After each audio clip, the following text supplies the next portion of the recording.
In the Bible, when Paul talks about his ministry, in 1 Corinthians, for example, he talks about preaching Christ and Him crucified.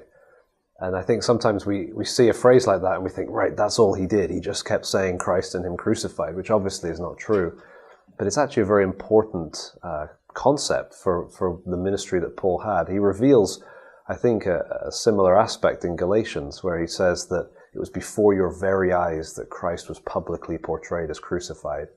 And I think what he means in what he's saying there is that when he preached, when he came to preach the gospel, he wasn't simply talking about Christ dying on the cross, but that was the focus of his ministry. So it wasn't trying to pressure people, pointing them to themselves, trying to get them to fix themselves. It wasn't a self-help message.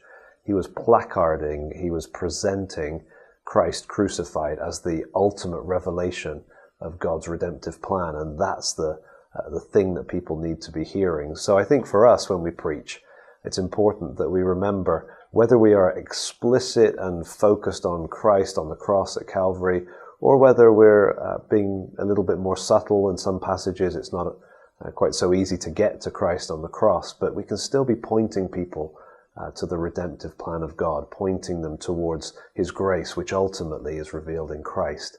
And if we're pointing them towards Him, then we're not pointing them towards themselves. And so I think that's what it means to be preaching Christ.